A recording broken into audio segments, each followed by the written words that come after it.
Hello दोस्तों, जय श्री कृष्णा। कैसे हैं आप सब। आज इस वीडियो में हम आपके साथ शेयर करने वाले हैं महाशिवरात्रि पे जो हम माता पार्वती को श्रृंगार का सामान चढ़ाते हैं। पूजा के बाद उस श्रृंगार को किसे देना चाहिए, किसे चढ़ाना चाहिए, मतलब कहाँ पे जाके चढ़ाना चाहिए, क्या हम घर में चढ़ा सकते हैं। अगर हम घर में चढ़ा रहे हैं तो उस श्रृंगार के सामान का हम क्या करेंगे, और मंदिर में अगर चढ़ा रहे हैं तो कहाँ छोड़कर आएंगे।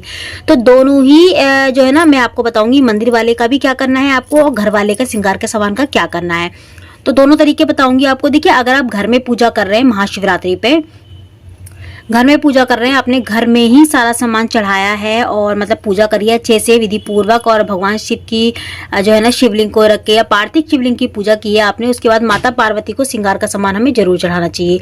तो श्रृंगार का सामान में देखिए हम 5 चीजें चढ़ा सकते हैं। 5 चीजों में देखिए हम जैसे कि चूड़ियाँ हो गई, और मेहंदी हो गई, महावर हो गई, बिंदी हो गई, और जो है ना सिंदूर हो गया। तो ये चीजें तो हमें जरूर ही चढ़ानी चाहिए। मैं आपको एक एक करके दिखा देती हूँ, ठीक है।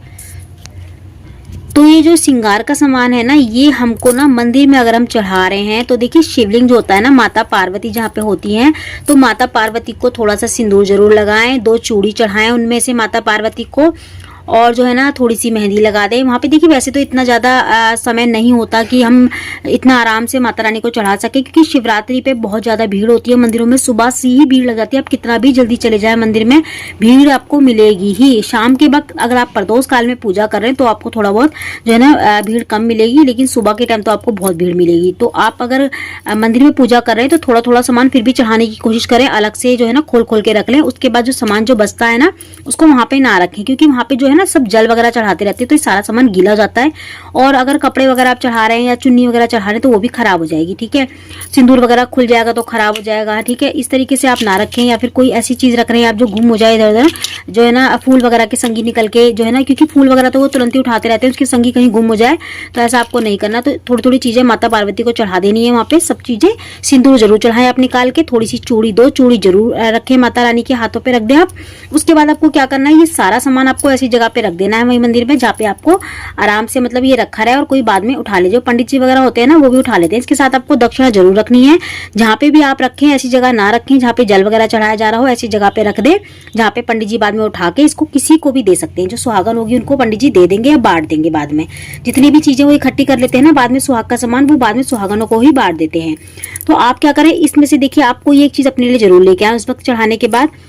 देखिए या तो आप सिंदूर ले आए अपने लिए, ठीक है। सिंदूर वैसे ज्यादातर महिलाएं सिंदूर ही लेके आती हैं अपने लिए। सिंदूर की जगह बाद आप महावर लेके आ सकते हैं, या फिर चूड़ियां लेके आ सकते हैं। इसमें से 2 4 जैसे कि आपने जो भी चूड़ी चढ़ाई है 1 दर्जन वगैरह, तो उसमें से 4 या 5 या 6 जो भी चूड़ी आप ले आ सके ले आए अपने लिए, या सिंदूर ले आए, या मेहंदी ले आए, या फिर आप बिंदी ले आए, ठीक है, या महावर ले आए, या फिर आप ये कांसे के बिछुए जैसे जो भी बिछुए वगैरह आप चढ़ाते हैं तो बिछुए भी लेके आ सकते हैं वहां से अपने लिए।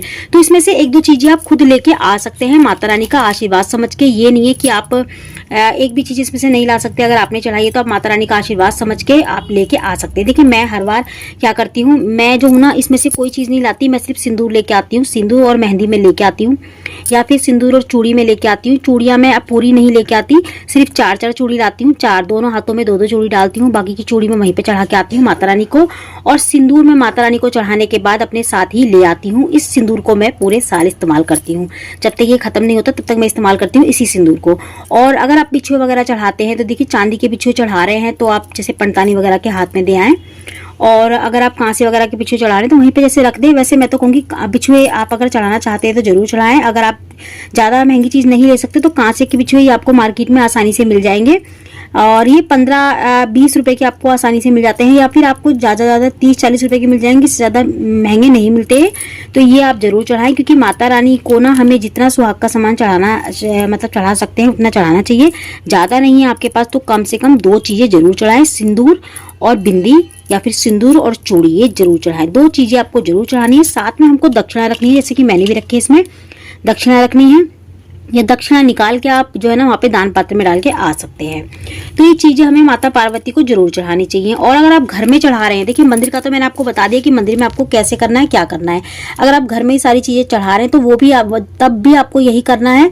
इसमें से जो है ना एक चीज आप खुद रख ले, 1 या 2 चीजें आप खुद रख ले अपने लिए, और बाकी का सामान आप किसी को देके आ सकते हैं। किसी सुहागन को दे सकते हैं, या मंदिर में पंडतानी को दे सकते हैं शाम के समय, और जाके जैसे कि जब भी आपको समय मिले आप जाके पंडतानी को दे आए, या अपने हैं, किसी बड़े को आप दे सकते हैं, अपने मान को दे सकते हैं इस चीज़ को, ये सारा सामान चढ़ा हुआ। या फिर आप कहीं नहीं देना चाहते तो आप मंदिर में जो है ना शिवलिंग के पास शाम को रख के आ जाए, क्योंकि शाम को इतनी भीड़ भाड़ नहीं होती और शाम को वहाँ पे कोई जल ज़्यादा नहीं चढ़ाता। और जो है ना एक साइड में आप रख के आ सकते हैं, या फिर मंदिर में कहीं भी आप रखे आए या पंडित जी को ही दे आए, आप वहाँ पे आप वहाँ पे सब ले लेते हैं तो वहाँ बांट भी देते हैं। तो इस तरीके से आप कर सकते हैं। देखिए मंदिर में चढ़ा रहे हैं तब भी आप कर सकते हैं इस तरीके से, घर में चढ़ा रहे हैं तब भी आपको 2 चीज़ें लेनी है। अपने लिए इसमें से जरूर लें, आप ऐसा ना करें कि अपने लिए आप कुछ भी ना लें और सारा सामान जो। कहने का मतलब ये है मेरा कि जो भी आप माता पार्वती को श्रृंगार की चीज़ें चढ़ाएंगे उनमें से कम 1 या 2 चीज़ें अपने लिए जरूर लेके आएँ। ये नहीं कहीं लिखा कि आपने जो चीज़ें चढ़ाई हैं वो आप नहीं ले सकते। आपने जो चीज़ें चढ़ाई हैं माता रानी पे जो आप चढ़ा चुके हैं, उसके बाद माता रानी का आशीर्वाद समझ के आप खुद अपने साथ वो चीज़ें लेके आ सकते हैं और यूज कर सकते हैं। वो माता रानी का आशीर्वाद होता है। तो शिवरात्रि पे आपको ये जरूर करना है, एक चीज़ अपने लिए जरूर। इसके अलावा अगर आपको कुछ भी जानना हो महाशिवरात्रि के व्रत को लेके, उद्यापन से लेके या श्रृंगार के समान या पूजा विधि, पूजा श्रृंगार वगैरह जो भी आपको जानना हो मुझे कमेंट करके आप जरूर बताएं, मैं आपके हर सवाल का जवाब दूंगी। तो फ्रेंड्स महाशिवरात्रि इस बार है 26 फरवरी की, तो आप सभी को महाशिवरात्रि की ढेर सारी शुभकामनाएं।